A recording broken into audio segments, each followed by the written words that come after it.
Okay, testing. We are live. I want to play like funny songs and cool things in the intro, and I always get copyright strikes on YouTube, so we have to do those in the pre-show. But all right, the first essay. Now that we've sort of got a little bit of a taste of what the heck is going on here, and it's a chaotic battlefield. This is an essay of personal identity by David Hume.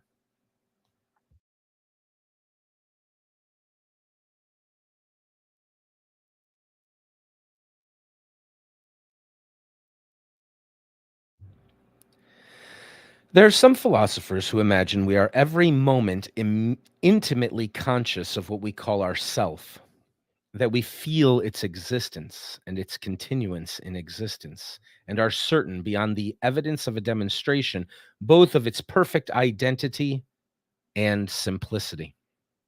Okay, let's pause for a moment. The word simplicity means something quite specific in the tradition in Western philosophy. This means simple. What does simple mean? The medieval theologians said God was simple.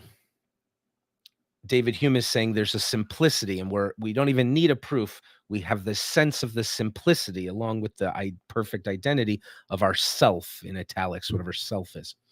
Well, what does simple mean? Simple means it doesn't have parts. That's what it means. There's no left side and right side to it. It's like a point thing. It's has no length, breadth, and width, no up and down. It's simple means you couldn't break it into components, even left and right. It's just it doesn't have a shape that could be bisected. It's too simple for that. It's pure. It's a simple oneness of the self. Okay, let's move on. The strongest sensation. So he's saying we all feel like that's the case. The strongest sensation, the most violent passion, say they, instead of distracting us from this view, only fix it more intensely and make us consider their influence on self, either by their pain or pleasure. To attempt a further proof of this were to weaken its evidence, since no proof can be derived from any fact of which we are so intimately conscious. Nor is there anything of which we can be certain if we doubt of this. All right. So one of the nice hints here is he's saying most people think. So obviously he's going to try to disagree with it, right? He's saying we all seem to have this feeling like there's a self, and it's a not just simple, but it's a perfect identity, and it never stops being, and it's the thing. And no matter how passionate the experience we're having, that passion just proves to us the self, because it's the pain or the pleasure that's inflicting itself upon the self. So we're really, really sure of this thing, and we feel as though to deny that there's a self that is me would be to make it impossible for me to know anything else. So it's almost like I know this thing more than anything. It's reminding us of, who's he picking on here? He's going to take a shot at not David Hume. David Hume is bringing up Descartes. I think, therefore I am. The thing I know most real, the thing upon which I could build no other knowledge, right? This is indubitable. How could I possibly doubt this? Okay. Unluckily, all these positive assertions are contrary to that very experience which is pleaded for them, nor have we any idea of self after the manner it is here explained. Oh, shoot. That's a nice punch in the face. So he just said, everybody knows you know this the best. He goes, actually, there's two problems. One, our actual experience of ourself is nothing like what we conceptualize it to be. And two, our concept of the self is incoherent. Okay. Four, from what impression could this idea be derived? This question it is impossible to answer without a manifest contradiction and absurdity, and yet it is a question which must necessarily be answered if we would have the idea of self pass for clear and intelligible. It must be some one impression that gives rise to every real idea. But self or person is not any one impression, but that to which our several impressions and ideas are supposed to have a reference. If any impression gives rise to the idea of self, that impression must continue invariably the same through the whole course of our lives, since self is supposed to exist after that manner. But there is no impression constant and invariable. Pain and pleasure, grief and joy, passions and sensations succeed one another and never all exist at the same time. It cannot, therefore, be from any of these impressions or from any other that the idea of self is derived, and consequently, there is no such idea. So let's pause real quickly and say what's the quality of his argument here? David Hume comes at a very interesting point in the history of Western philosophy. He's a committed empiricist. You don't know anything unless it's derived from experience. But he's a very impressive committed empiricist because he then comes to the conclusion that everything we most want to know, we can't know. And maybe we can't know anything. We can't know the underpinnings of science itself. I'm an empiricist. The only way to know things is scientifically. How do you know that? Well, not from experience and not scientifically. So I guess we're doomed. We don't know anything. That's a kind of problem that he highlighted that Kant came around to try to deal with. It's sort of the late stages of the diversion of the two camps that follow Descartes, which we'll talk about in the second year of material, but we've talked about a little bit before. The empiricist and the rationalist way of wrestling with what Descartes was doing leads to crisis, that then you need a new Descartes, a new consummate thinker to come in. So he's at that edge. And by the way, on the other side of that edge, in the rationalist side, the ones that are going so far that it's like this doesn't seem tenable for thinking anymore, was Mellenbranch, the guy who said everything that affects anything physically or mentally is another miracle of God. He's just doing them constantly. So they're both the late stages of those two different ways of trying to embrace or wrestle with what Descartes was doing or conceptualized he was doing and possibly accomplished.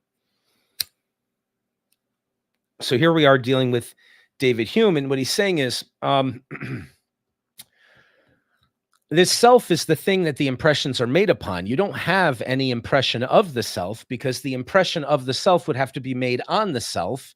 So how could it be of the self?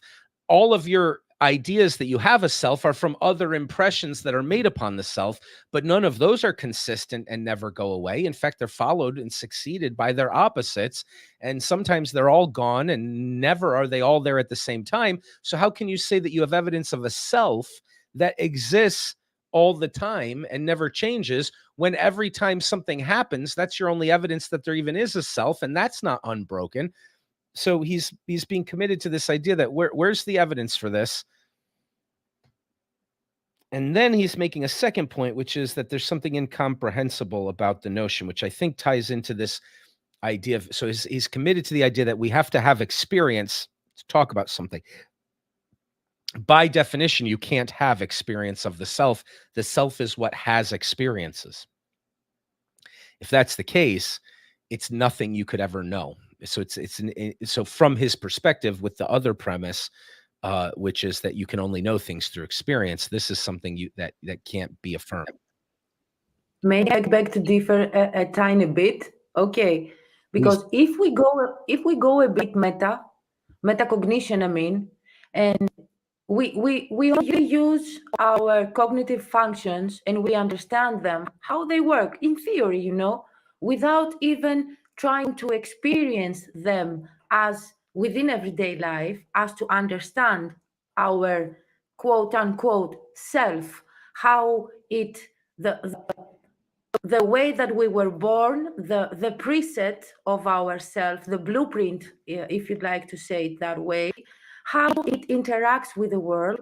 So if we go one level above that, and we are the ones that see these interactions and see how the cognitive functions create assumptions, perceive things in situations, how our mind reaches to conclusions, which is primarily cognitive functions, and then every reasoning we have constructed.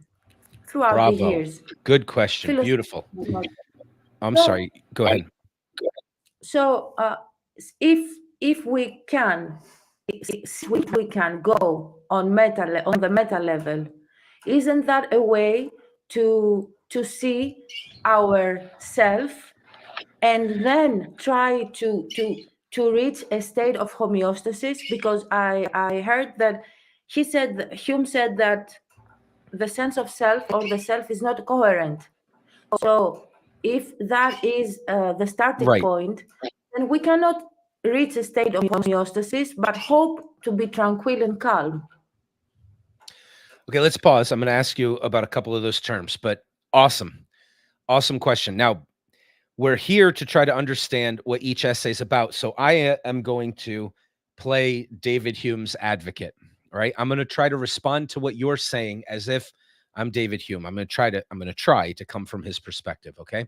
And I'm going to ask you about a couple of those terms afterwards. But here's the first response. Now, wait a minute. Hold on a second, says David Hume. Elena, didn't you agree with me before when I said the self was something simple? It's like a pure oneness, an unbroken, perfect identity that is you. It's not like you stop being you and you become a different thing, and you sometimes you pop out of existence and you pop back in later. I thought you were an unbroken, simple thing. Isn't that your idea of yourself? It's like you're a little homunculus inside the body and the mind, like witnessing everything that's happening. And isn't that you?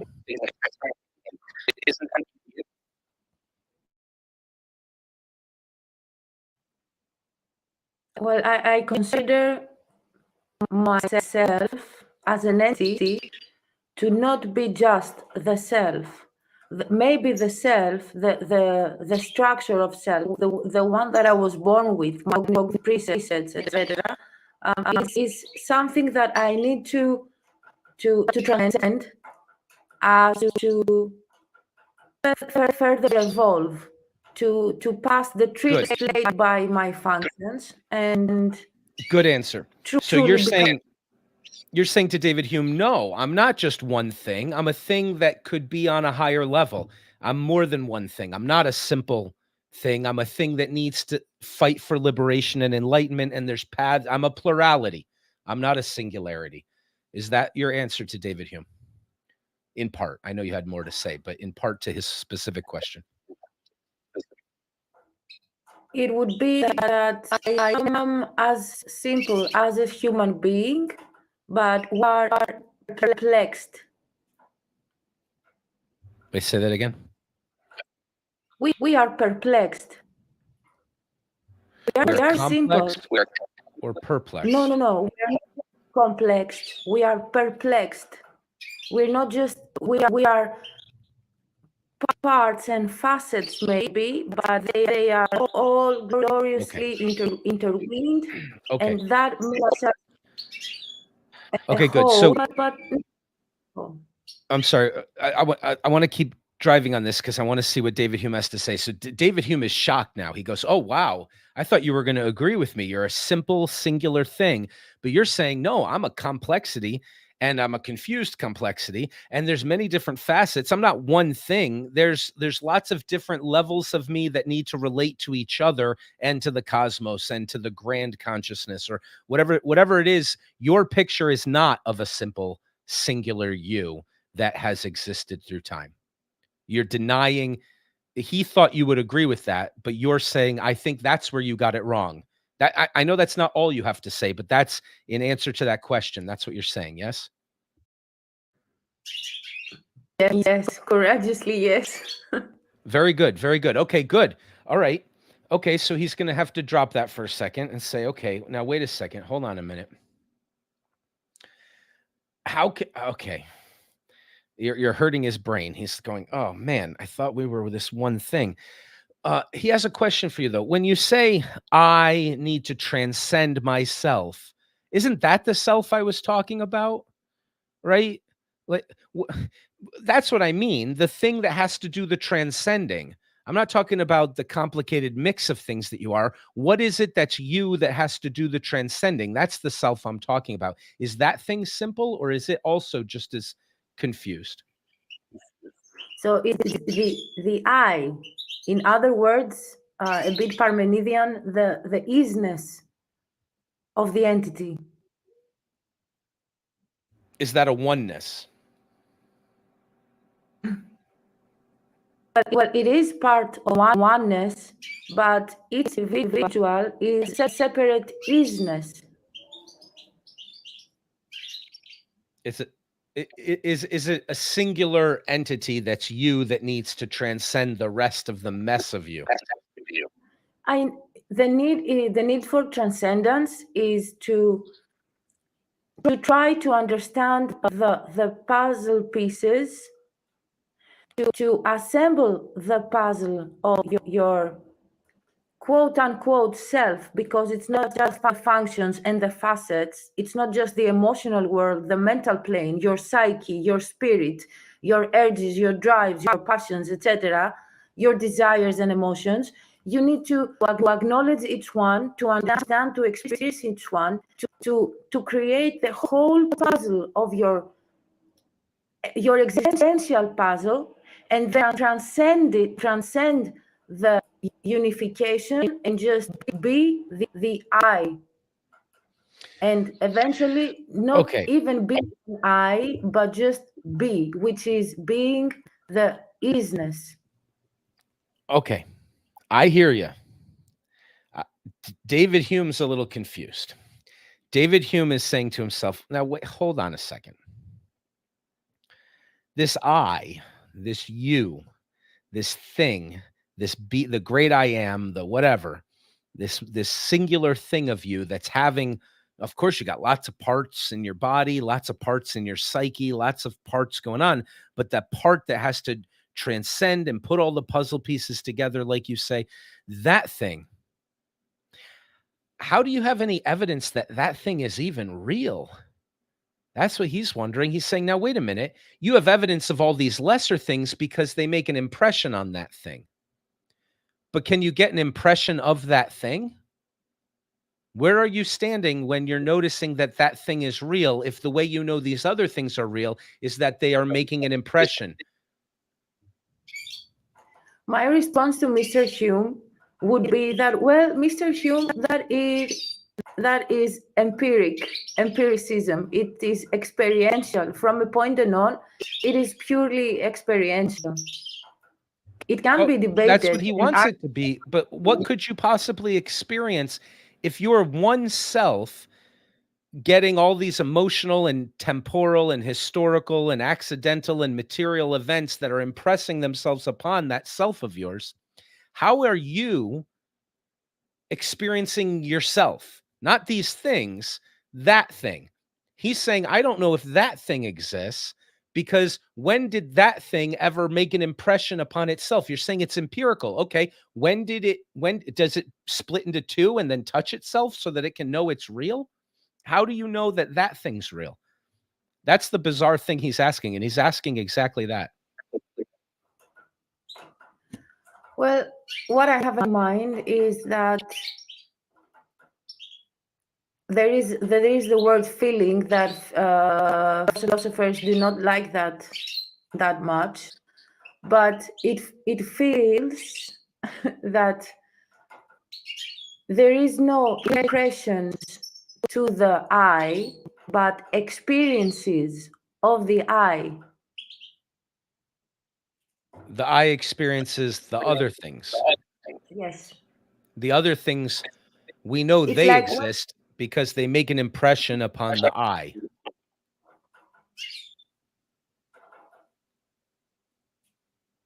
It might not, the I might not ever get the impression. That's the thing. You need to, we either experience or we do not. It's, yeah, right. It is like If we do, we might be so blind we're not. But if we do experience, we know that the experience is real. How do we know the thing having the experience is real? Wouldn't we have to experience it too? Okay, this is an argument that I would love to first discuss, because It is a matter of being and a matter of consciousness. I mean, you are the observer. It's like the kindergarten version is you are not the emotions that you feel. You are not the thoughts. Just thoughts passing by your mental plane. It's not you.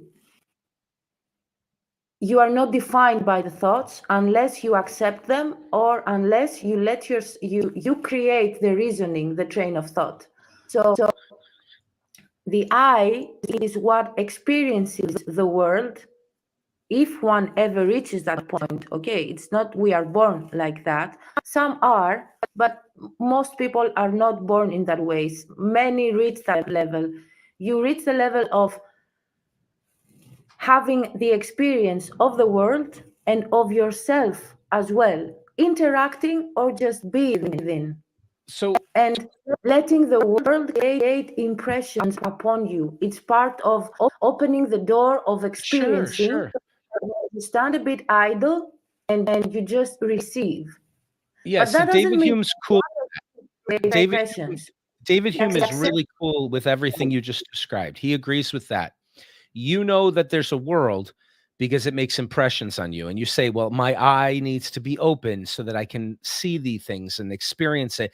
But the people I love, the people I meet, the things that happen to me, the beautiful colors I see, the world that I'm open to, I'm having experience. You're saying those things I know are real because they're impressing themselves upon me, and I'm relating to them. And he's not disagreeing with any of that.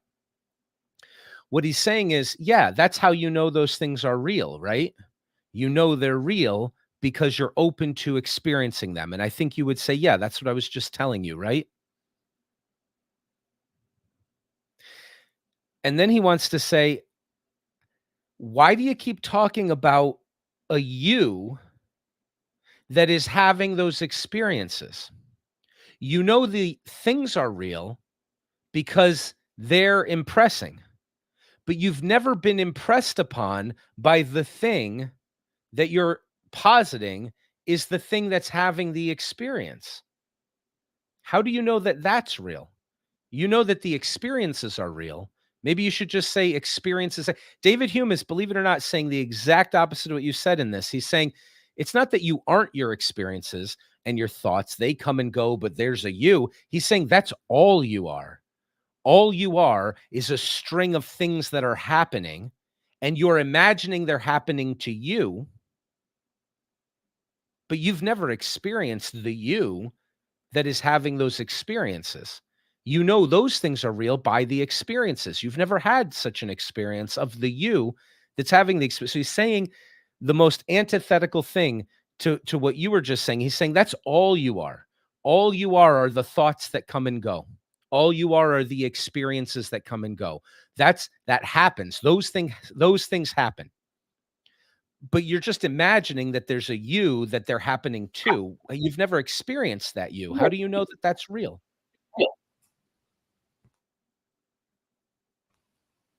Okay, I have a question. Just to understand Hume's mind a bit better, hopefully a bit more. So let's say that there is a flower in front of me. Okay, and I experience the flower in basically the question is this, Mr. Hume, do I experience the flower by witnessing its existence? Or do I experience the flower by contemplating its existence and understanding its connection with me and the nature that we both share?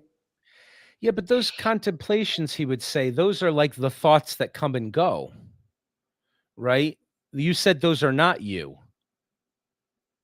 The you is the one that, the thoughts that come and go, those are not the you. He says, I think there's all that contemplation exists. Those are the thoughts that come and go. That's all you are. You're not a thing that's having those. You just are the fact of those. As Elena, I agree with Hume to to this point that I might be, and I have been, and I will be again, my thoughts and emotions when the I, steps back and lets the mind and subconscious to just flash it all out, just relax and see what emerges and what surfaces, what pops and what passes by my mental plane. What? Then I can agree that I am these things because they are surfacing from within. So it might be something that I cannot consciously acknowledge, but it subconsciously it is there. You're like a giant in Alice in Wonderland. You've put your hands on the sides of his house and you've started shaking it. And David Hume is going, how dare you talk about things that are coming without experience? You're going to get rid of the experience and then you're going to get knowledge. He's saying you only get knowledge ultimately from experience. How can you turn everything upside down like that? He says to you. Isn't that a way of experiencing myself, to step back consciously as much as possible per level of consciousness, to step back and see what emerges and isn't that a way to experience myself? Okay, well, the rationalists certainly agree with you. So I'm gonna just take the David Hume hat off for a quick second, although I think that's probably more fruitful and a lot of fun. All right, so there are certainly philosophers who agree with you. They think there's such a thing as truth that you can get to without experience. They think that do exactly what you said, meditate and turn away. This is what Descartes is doing radically in his book. He's saying, I'm going to get to the point where physical objects don't even seem real to me anymore. I'm going to use skepticism and I'm going to use reason. I'm going to just follow with reason. I'm going to separate myself from everything in the world until I feel utterly confused. And then I'm going to look for something that's real, even in that place. And he thinks he can find it. That's what the rationalists believe. You can find that there is such a thing as knowledge that doesn't come from experience. But David Hume doesn't think that. He thinks you know the flower because of the impressions the flower makes. How could you know yourself other than knowing through impressions? And what you're saying is, well, maybe I'm not as simple as you think I am. Maybe there's parts to me. Maybe there's a unity or a tri-unity at the base of being. Maybe there's something relational even about being a singular one thing. I don't know if that idea occurs to David Hume. Let's just leave it on the shelf as an idea that David Hume has certainly not knocked down, right? He hasn't said anything to challenge that yet. And it's an idea that you seem to have, but we'll put it on the shelf and say there's alternatives. As we go on to explore the rest of what he has to say. Does that sound good, or should we stick with this for a little while? There's another, oh, go ahead. I think we should move forward. Okay. All right.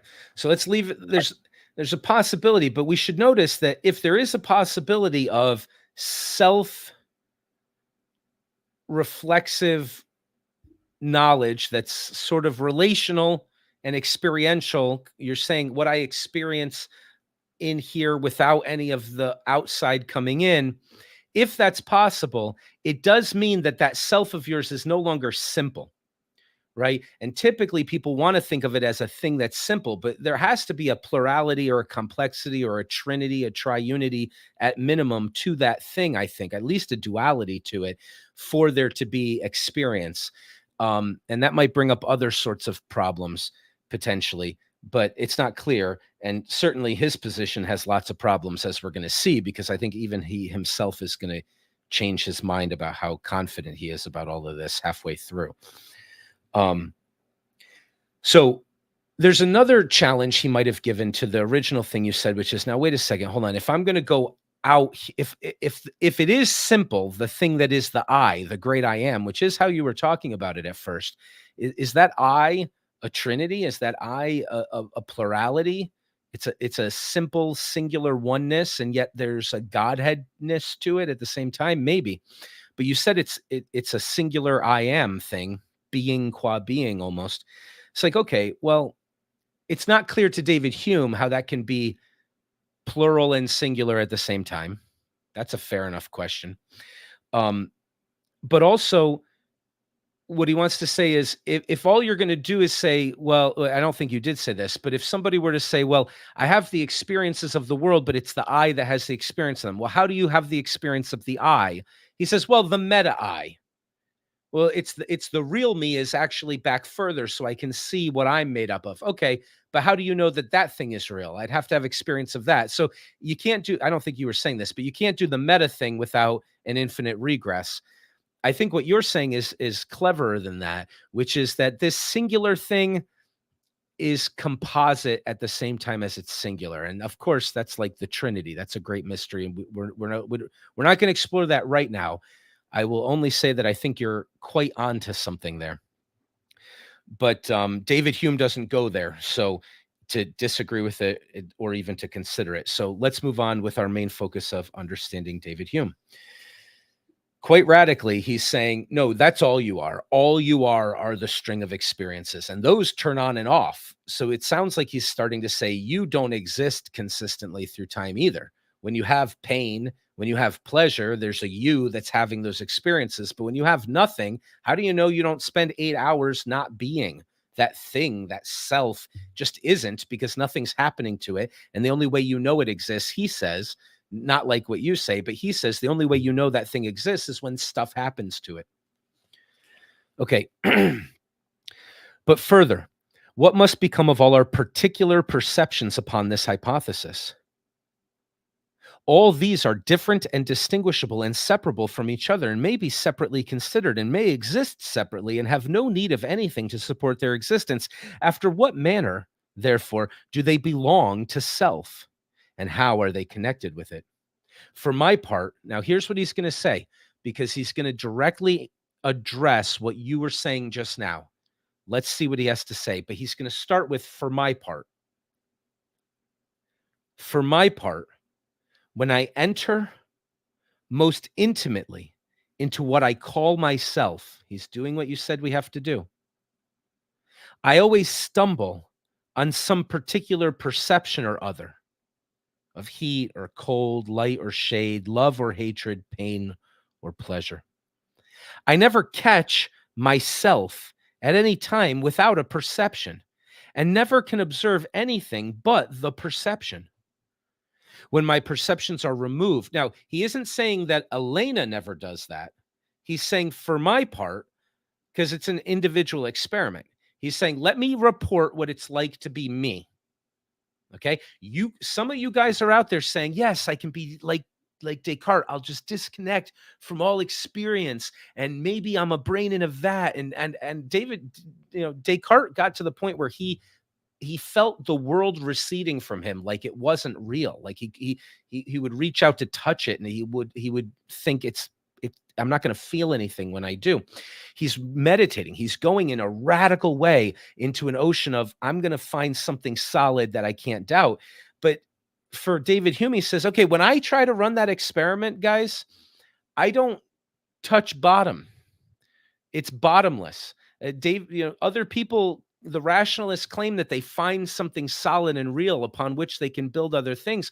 But every time I try to find something real, even about myself, all I ever find is the thing had an experience, or the memory of an experience, or the experience of the memory. This is what it's like to feel hot or to feel cold, to feel pleasure or pain.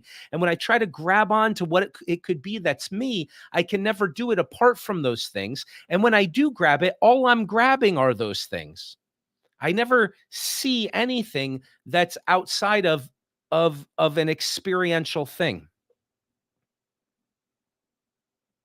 When my perceptions are removed for any time, as by sound sleep, so long am I insensible of myself, and may truly be said not to exist.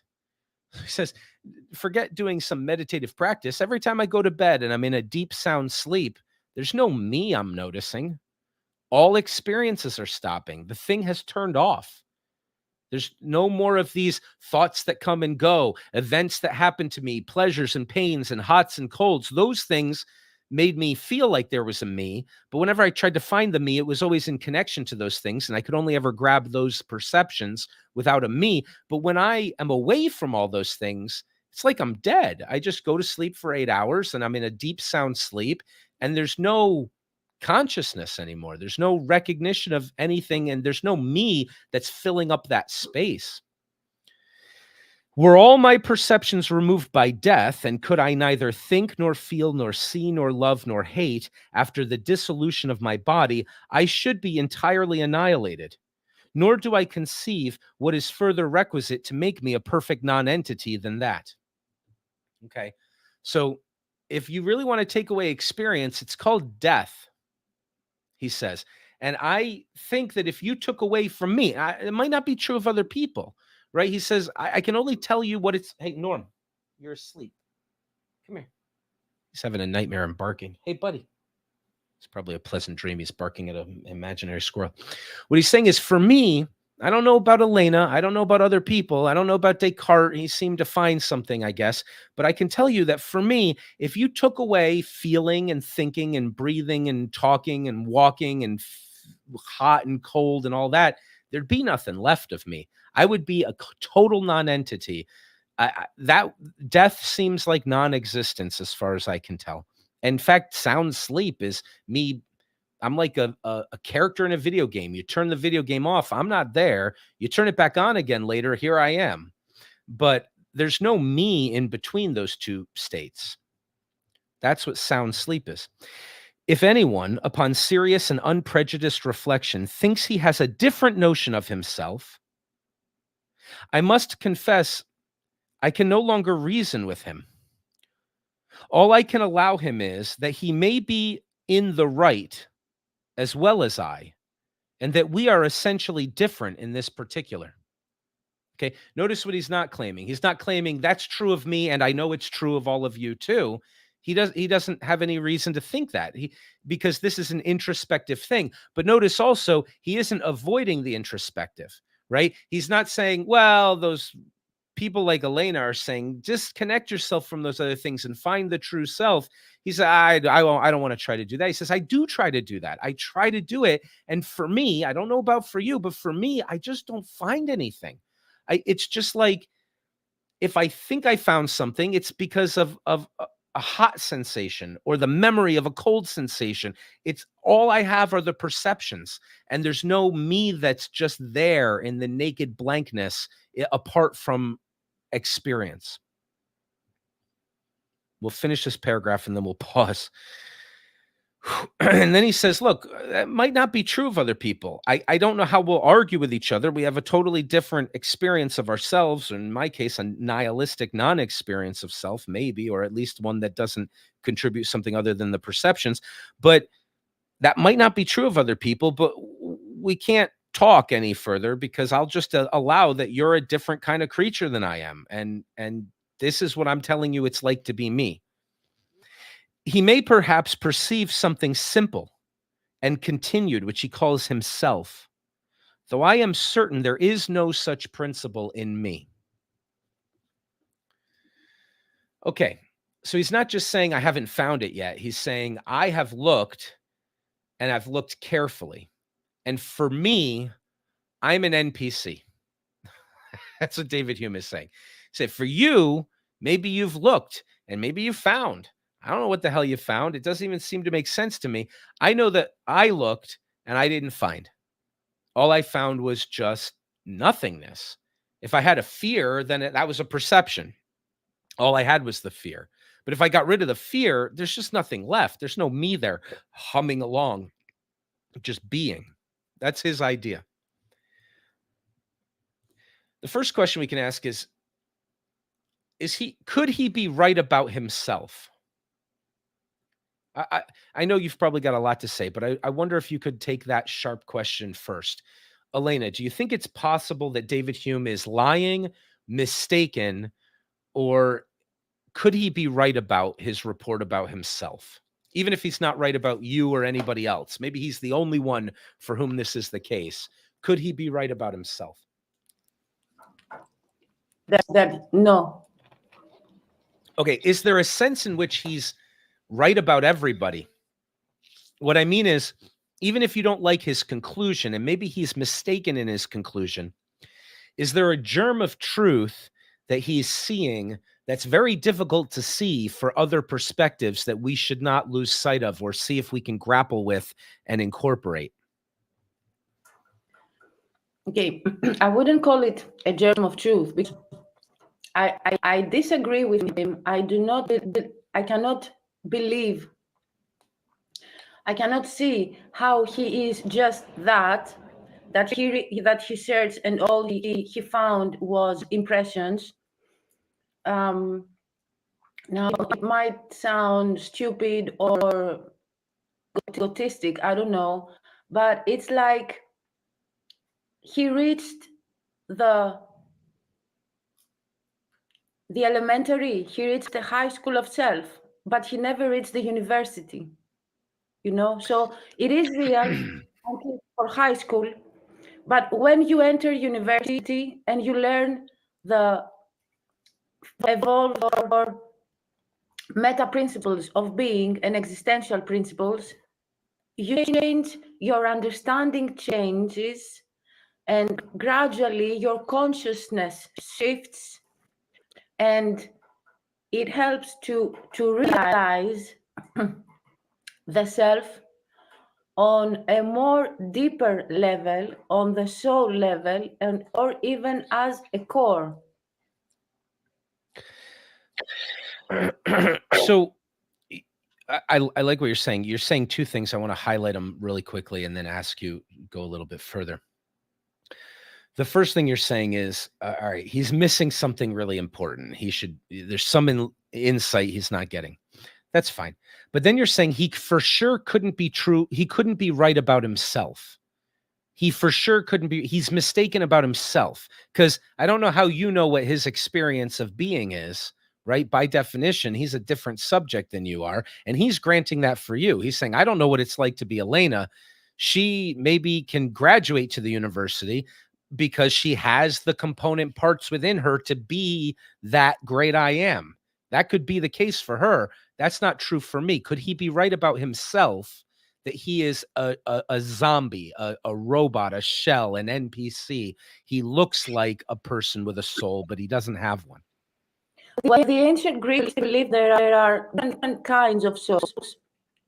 And they also believed that we, in the recurrence of our incarnations, there are some entities that are born as human beings, but as souls are not that evolved, meaning an entity, a soul that was born previously, that existed as an animal, and then it reincarnated as a human being, it might not have some faculties.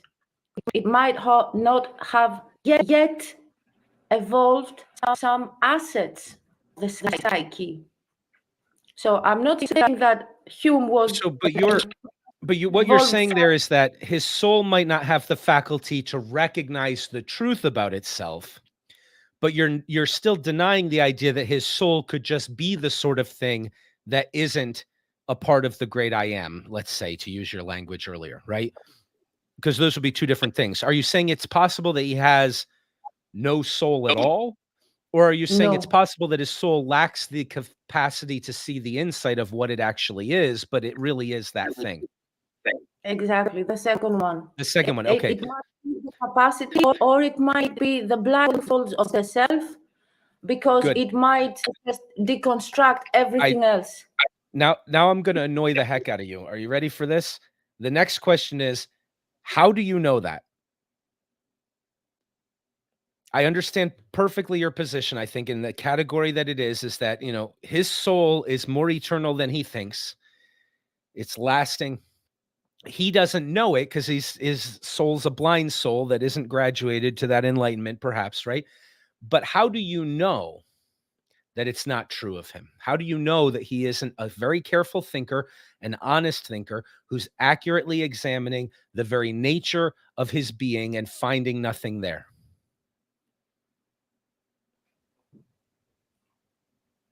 I cannot know with capital K that for Hume, but that would be an excellent reason to read his philosophy and understand, because if he indeed is one human being that is not soulless, he cannot be soulless if he is born as a human being, unless he is something else that got human skin.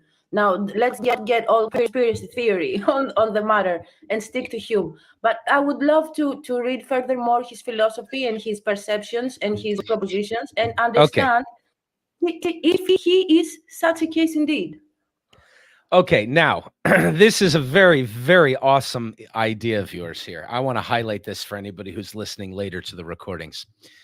What you just said was profound. What you just said is, let's keep reading and let's see if he makes other claims which are evidence that he actually does rely upon something that he denies.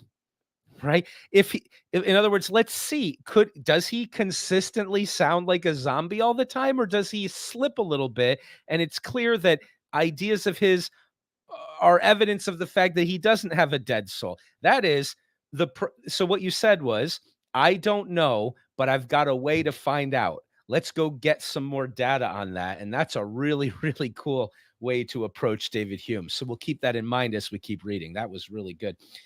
Okay. I have one question before we go on, and it's a quick answer. Does he believe, or I don't know what other word would be more proper, to insights through introspection? We're going to find out. We'll find out. We'll keep that in mind too. What does he think of intuition? What does he think of insight? What does he think of revelation? It seems like he doesn't think rational based revelation can happen, but we'll also see if there's some evidence of something that can't be explained except for participation in some divine sort of being. We'll keep all of those questions in mind as we go. Before we keep reading, we took the David Hume hat off. I'm going to say that I think there might be a germ of truth in what he just said, actually. And I recognize how antithetical all of this is to what I think I'm highly inclined to think more like you do about all of this than he does. But I want to highlight a germ of truth that might be hiding in what he's about right now, which could be very helpful to us if we think that we can have introspective knowledge. And the idea is this.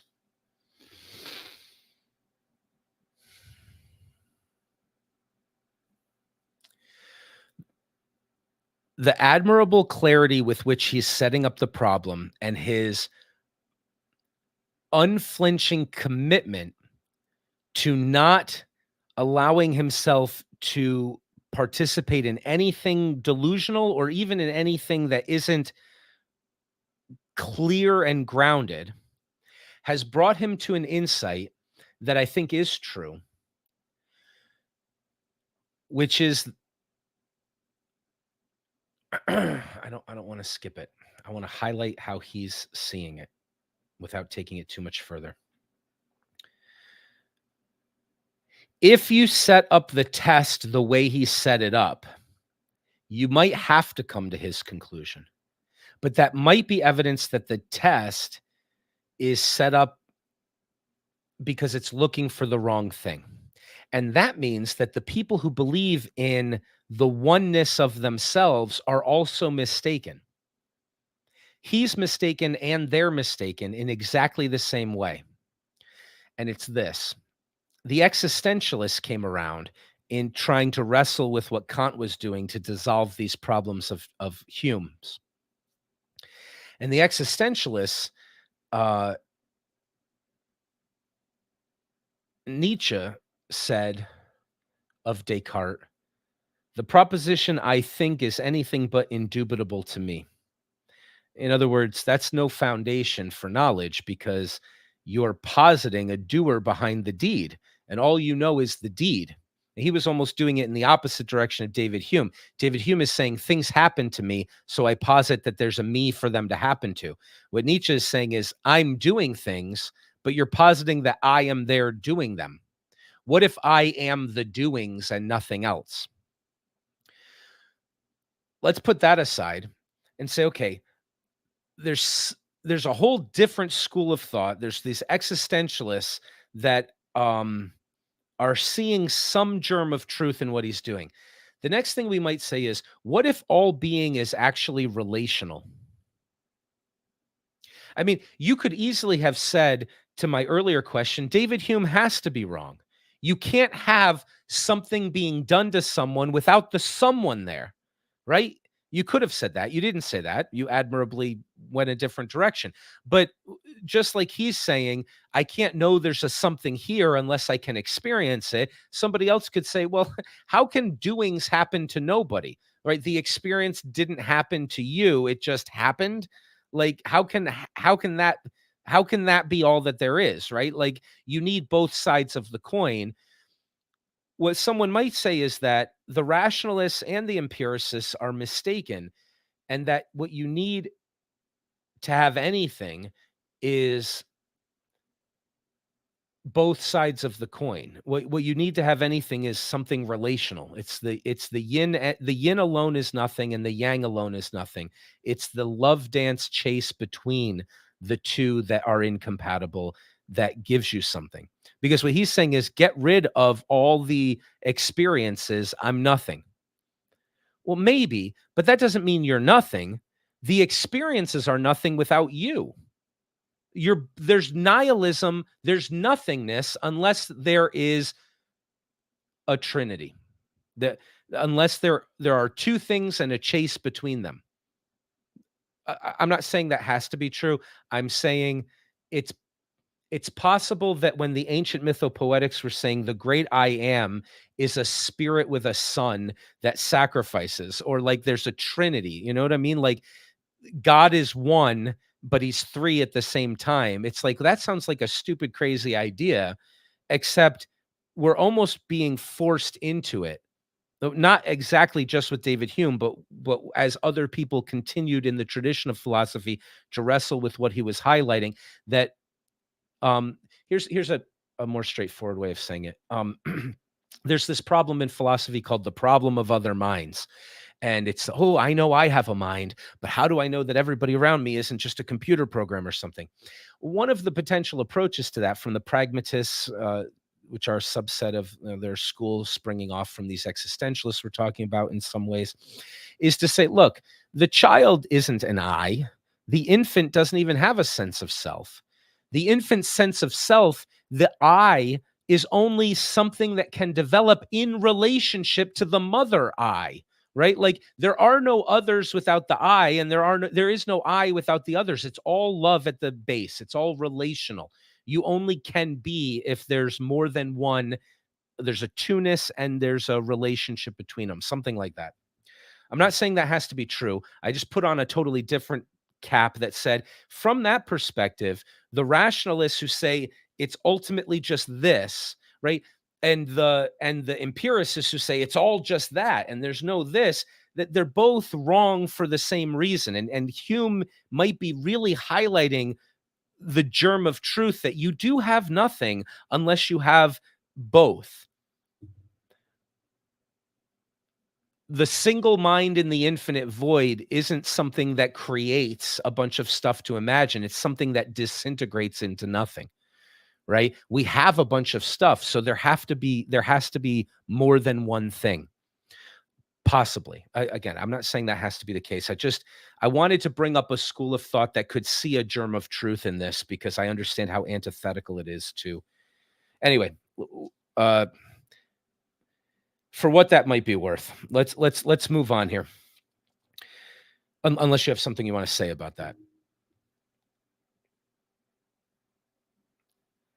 But setting aside some metaphysicians of this kind, I may venture to affirm of the rest of mankind that they are nothing but a bundle of or collection of different perceptions. So he says, okay, there might be some people, but I think it's true of me, and I think it's true of most people.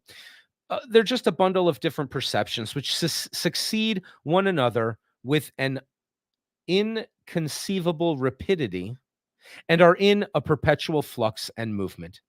Our eyes cannot turn in their sockets without varying our perceptions. Our thought is still more variable than our sight, and all our other senses and faculties contribute to this change, nor is there any single power of the soul which remains unalterably the same, perhaps for one moment even. The mind is a kind of theater where several perceptions successively make their appearances, pass, repass, glide away, and mingle in an infinite variety of postures and situations. There is properly no simplicity in it at one time, nor identity indifferent. Whatever natural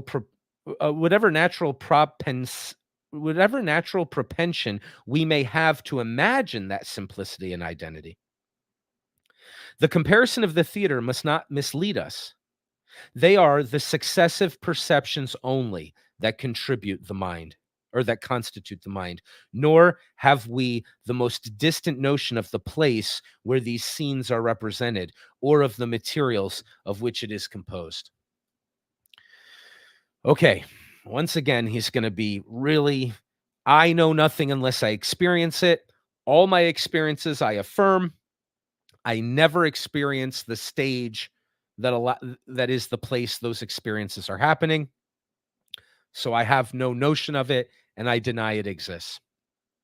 I'm only going to claim to know things that I can have experiences of, and the stage doesn't experience itself. The stage is something you can't see. It just is noticed because things are happening on it, but it is not a thing. Not anything we can know for sure, he says. What then gives us so great why am I having trouble? What gives us then so great a propension to describe an identity to these successive perceptions? All it is this actor comes on and does this one does this thing happens, then the lights go up, then the things that are happening, we're tying a big bow around them and saying the self. He says there's no singularity about that. It's just a lot of different things, infinite combinations. The power of combinatorics will let you know there's nothing simple about this. This is all there is. And it's complicated and varied all the time. So why do we decide to call that a singular self? All we know of the self is that these things are happening to it, quote unquote. And to suppose ourselves possessed of an invariable and uninterrupted existence through the whole course of our lives. Why do we think that? In order to answer, so if I'm right, why do we keep thinking the opposite? In order to answer this question, we must distinguish betwixt personal identity as it regards our thoughts or imagination, and as it regards our passions or the concern we take in ourselves. The first is our present subject, and to explain it perfectly, we must take the matter pretty deep and account for that identity, which we attribute to plants and animals, there being a great analogy betwixt it and the identity of a self or person. We have a distinct idea of an object that remains invariable and uninterrupted through a supposed variation of time. And this idea we call that of identity or sameness. We have also a distinct idea of several different objects existing in succession and connected together by a close relation. And this, to an accurate view, affords as perfect a notion of diversity, as if there was no manner of relation among the objects. But though these two ideas of identity and a succession of related objects be in themselves perfectly distinct and even contrary, yet it is certain that, in our common way of thinking, they are generally confounded with each other. That action of the imagination by which we consider the uninterrupted and invariable object, and that by which we reflect on the succession of related objects, are among the same to the feeling, are almost the same to the feeling, nor is there much more effort of thought required in the latter case than in the former. The relation facilitates the transition of the mind from one object to another and renders its passage as smooth as if it contemplated one continued object. This resemblance is the cause of the confusion and mistake, and makes us substitute the notion of identity instead of that of related objects. However, at one instant we may consider the related succession as variable and interrupted, we are sure the next to ascribe it to a perfect identity and regard it as invariable and uninterrupted. Our propensity to this mistake is so great that the resemblance above mentioned, that we fall into it before we are aware, and though we incessantly correct ourselves by reflection and return to a more accurate method of thinking, yet we cannot long sustain our philosophy or take off this bias from the imagination. Our last resource is to yield to it and boldly assert that these different related objects are in effect the same, however interrupted and variable. I'm going to try to finish the paragraph, then we'll talk about it. In order to justify to ourselves this absurdity, we often feign some new and unintelligible principle that connects the objects together and prevents their interruption and variation. Thus, we feign the continued existence of the perceptions of our senses to remove the interruption and run into the notion of a soul and self and substance to disguise the variation. But we may further observe that that where we do not give rise to such a fiction, our propension to confound identity with relation is so great that we are apt to imagine something unknown and mysterious connecting the parts beside their relation. And this I take to be the case with regard to the identity we ascribe to plants and vegetables. And even when this does not take place, we still feel a propensity to confound these ideas, though we are not able fully to satisfy ourselves in that particular, nor find anything invariable and uninterrupted to justify our notion of identity. Okay, so he said, this is what it's like. He said, I'm pretty sure it's like that for most people. And he said, but why do we keep making this mistake? Whence arises this illusion that we have that there's some singular self that doesn't stop existing and doesn't change at all, that's having all these experiences? Whenever we think about it, we think about the experience, and then the next experience is different, but then the impression being made on the self is different. So the self is different. It's a changing thing. And he says, all I know are the impressions being made on it. It's like saying, I know there's a sphere because the only way I know there's a sphere is every time something dents the sphere. And then when it dents the sphere, all I know is the dent. And that's what lets me know that there's a sphere, and a sphere that never changes, and a sphere that's always the same and never stops existing. How do you know that? Well, because sometimes it's dented. Well, then it's changing. It's not a singular thing that never changes. It's changed by everything. To any notion it has of itself is a change. So aren't we just as variable as all the things that allow us to know there is a self that's us? Because all of those things are just changes, totally different all the time. We do it about objects outside ourselves, but we also do it about ourselves. And he says the problem is we make this mistake, even I do, before I've even realized it. And so it's so hard to remember the truth that even when I put it out there, that really what I am is I'm a pond that only has reason to think it exists whenever anybody throws a stone in it or raindrops fall on it to make ripples. And every time those things happen, the ripples happen, and that proves to me that there's a pond there.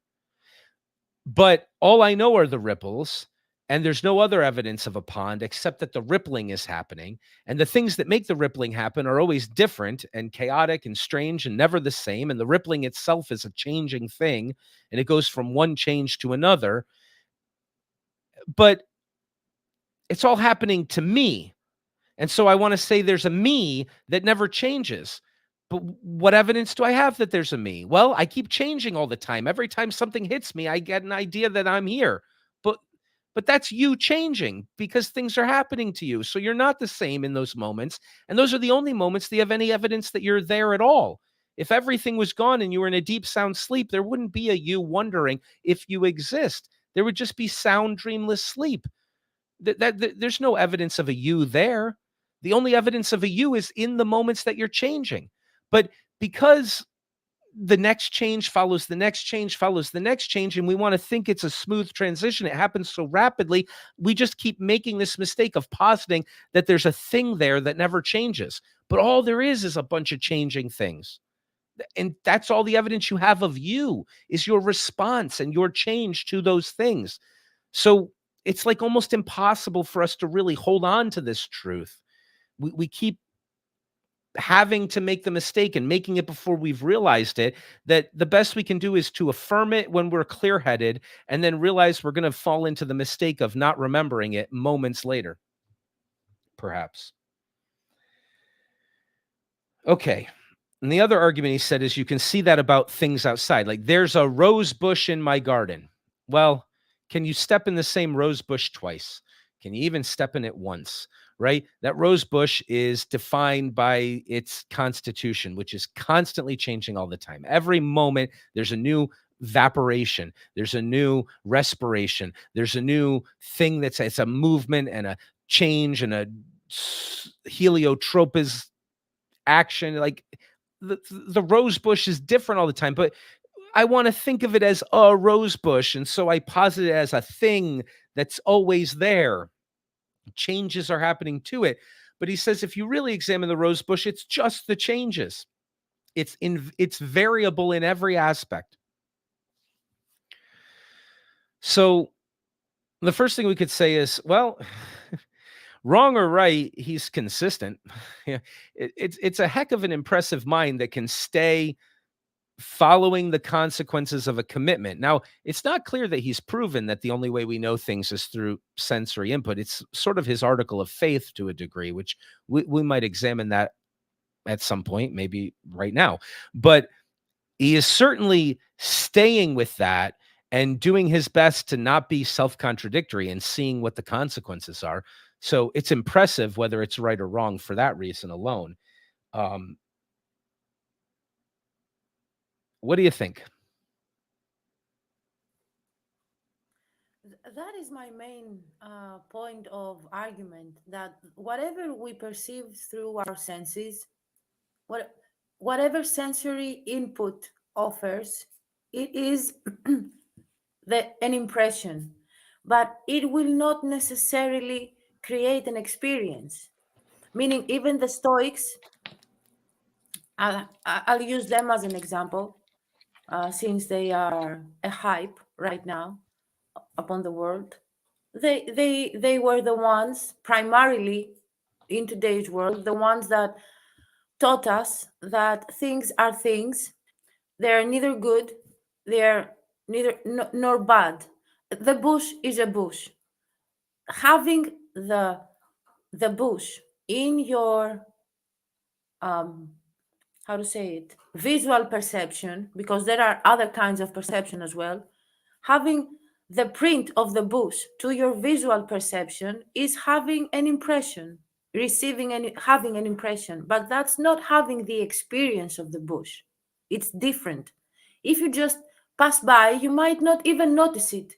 It will be mildly or even subconsciously printed to your as an impression. Was there a bush? What color was it? I don't remember. I was absent-minded. I was thinking something else. I wasn't even there. So we we definitely receive impressions continuously, but it's not necessary that these impressions will alter us, because we do not experience everything that we perceive one way or another. We need to put our mind into it, to reason, to try to understand, to grasp. Yes, hat on. Once again, we put the David Hume hat on. What do you mean, this we that's doing this experiencing? How do you know there's such a thing? All you know is that that thing exists in your mind when it's having an experience, right? Sure, you can be blind to the experience, but when you're having it, you know that you exist because you're having the experience. How You've never had an experience of the you that has the experience, you just have the experience of the thing. So how are you something more than the experience of the rose bush? Well, we I same but different. We can have we can have the experience, and how to say it, I need you to So repeat the question. Please I'm repeat the sorry, there was question. something really strong in the first thing you I'm sorry, let's mute. We're getting echo again. I'm sorry. Let me just fix this. Okay. There's something really strong that I skipped over in the first thing that you said, which is okay. David Hume has a philosophy for sure. But when you're talking about the experience of the rose bush, you don't mean I walked past it and technically I could answer a multiple choice question. Was there a rose bush on the walk? I kind of noticed it, but I didn't really notice it. I didn't really have the experience, right? You're talking about that. Sounds to me like we've got Plato, right? We've got the idea of the real thing in itself, and you could be missing out on that because you're a real thing. And it's like David Hume's denying all of that. He has the philosophy it's possible that there's an Apollonian mountain upon which a philosopher could understand those truths. But if he was in a Hadean pit, like David Hume, maybe this is hell's philosophy, right? Like maybe it's accurate, right thinking if you're in a nihilistic place. Like, I don't mean emotionally. I mean, when you're in a place where things aren't real, beyond that, perhaps. Right. So we've got Alana from a platonic. No, there's a real rose bush, and you could look at it and say something about it, but are you really experiencing it? David Hume's not thinking in that way at all. He's saying the only evidence you have of anything that you're calling a rose bush and tying a little knot around all these very different things that are happening there in great succession quite quickly is that that's a convenient use of your language, or it's a mistake that you're inclined to make. But if you really look at it, well, at least from his perspective, from the hellish place where everything is potential and could fall apart at any moment, maybe it doesn't look that way to him, right? Like, he's not going to understand what you're saying, and he's just going to say, okay, that could be true of Alana. It could be true of some people. I don't know how to make an argument. From where I sit, that's not what things look like. From where I sit, they look like there's just disconnect. It's like the rose bush of a billionth of a second ago is different than the rose bush of this second. And there is no consistent thing that's there. I'm just sort of saying there is because I noticed the next second billionth of a second right after the first so quickly that the blur happens, and I think there's a thing that's maintaining itself, and I do that with myself, even though the only thing I have of myself is the indirect experience of seeing the rose bush.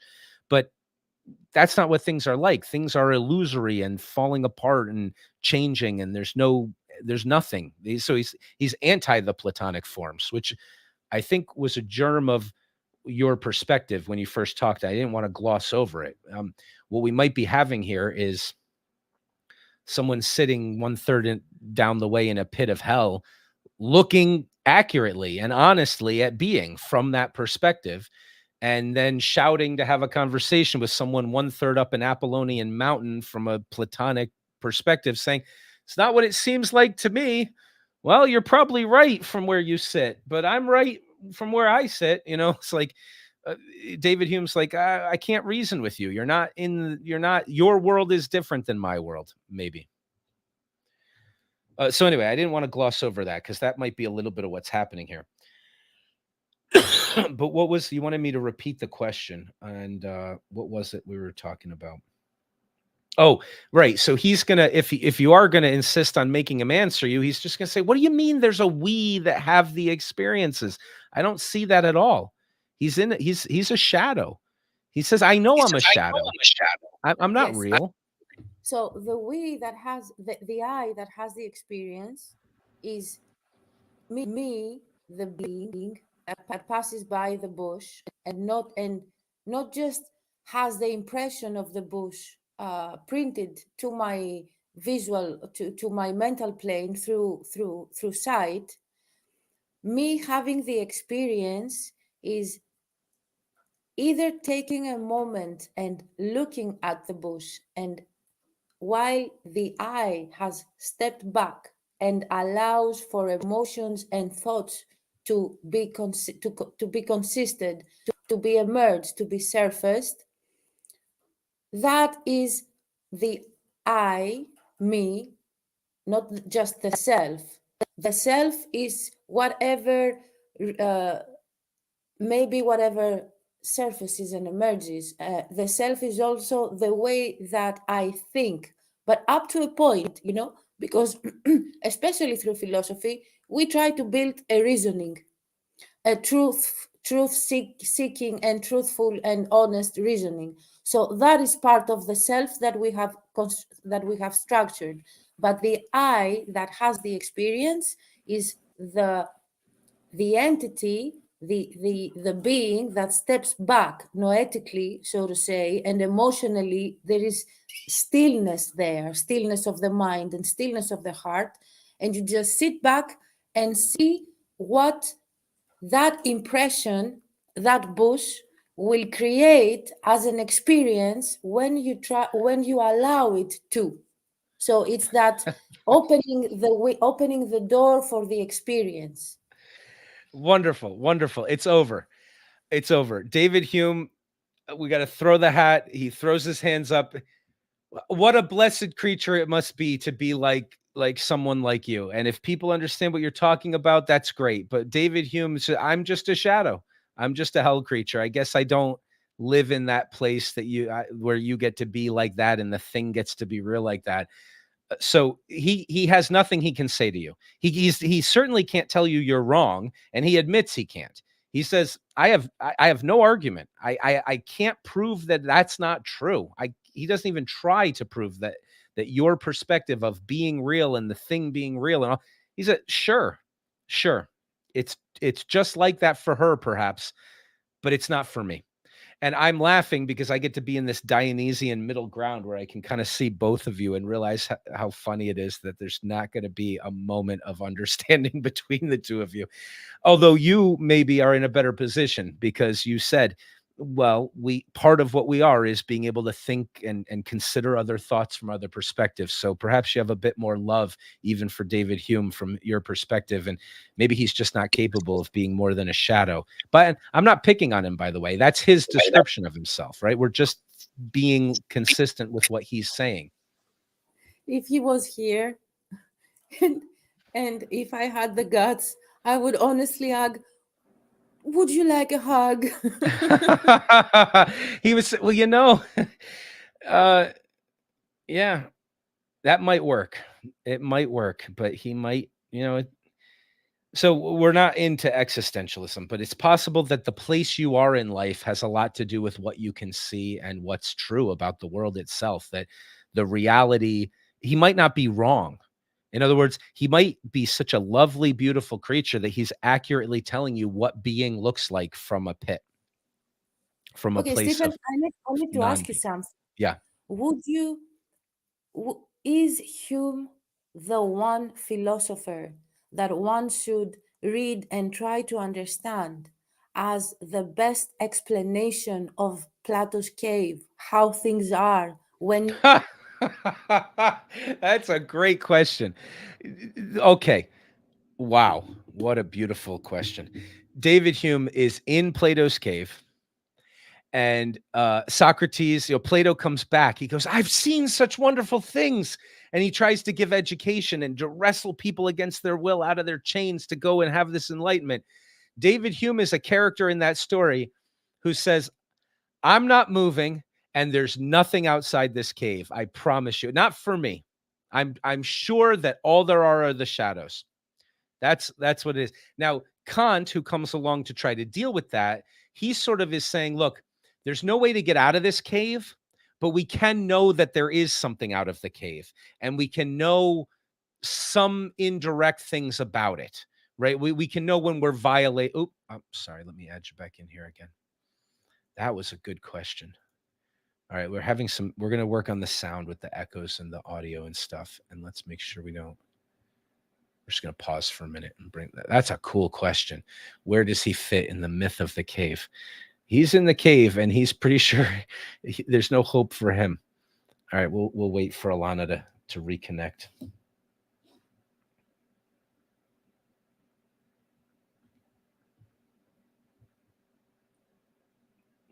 What a perfectly brilliant question.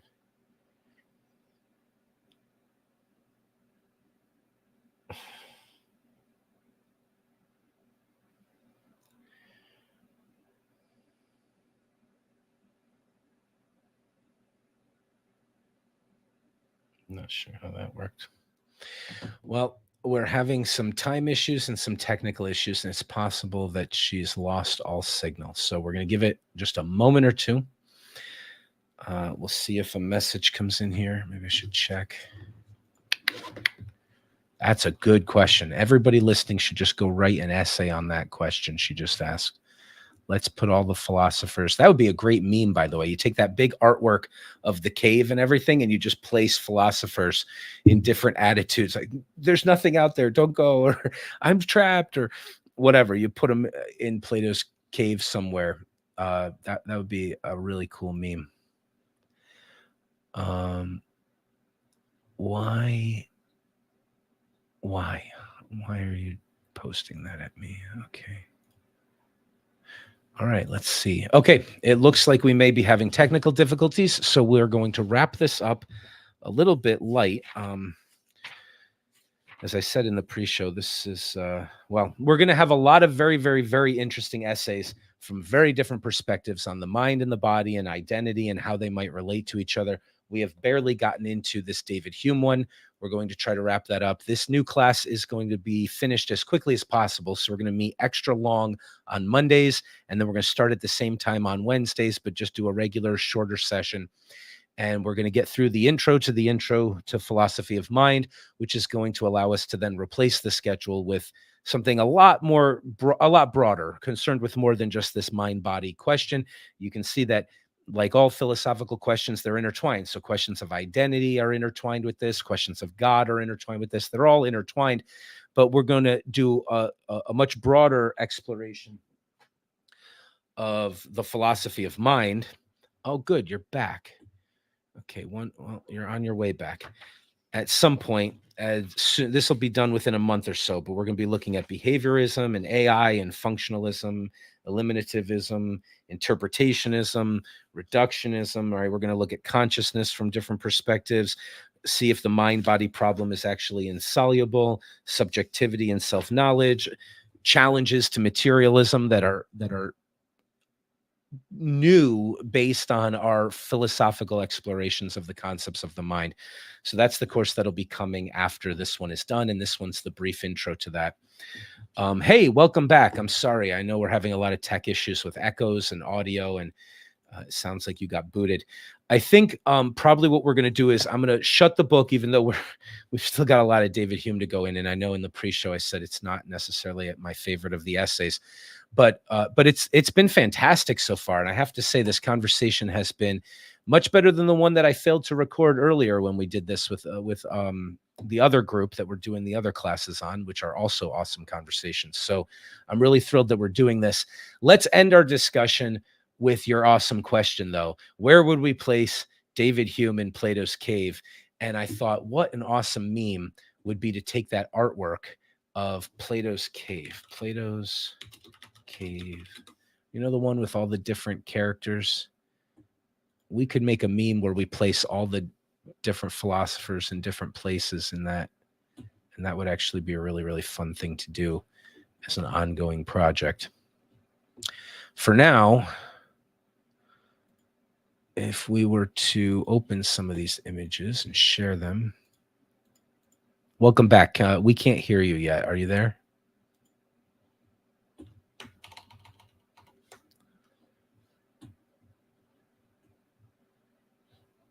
We still don't hear you yet, Alana. Now I can hear you. Testing. Say something. Okay, good. We hear you giggling. That's perfect. Okay, so where is David Hume? I mean, he's denying that there's anything behind the wall. You know, he's right here, and he's saying there's nothing behind this wall. You know, Kant is saying there's some, the whole setup is exactly the way, you know, there's definitely a real sun and a real truth. Maybe, I mean, there's different ways of wrestling with Kant and interpreting what he was doing. This isn't the place for looking at all of that, but just like Descartes, who came in to do this almost miraculous thing, and then you've got these empiricists and rationalists wrestling with what he did. There are schools of thought wrestling with what Kant did. And typically when you teach them, when we do the backbone for the second year, we're going to look a lot at this. But typically the introduction to Kant is to say, okay, David Hume came in and said, here's some big problems, and I don't think they're solvable, and I'm just going to just tell you that they're not. This is where we're at. And then Kant comes in to say, okay, let's see if we can't start this whole thing up again and maybe dissolve a few of these problems. But so it might not be fair to say this is David, the two guys in the cave are David Hume and Kant. Kant believes in something behind the wall and that we can know things about it. And David Hume is saying there's no such thing as behind the wall. All there are the shadows. That's a really interesting question. I'm not sure that is, by the way, my description. I'm not sure it's fair to Kant, by the way, but that's the whole conversation, is they're trying to, existentialists and all these guys trying to understand different emphasis of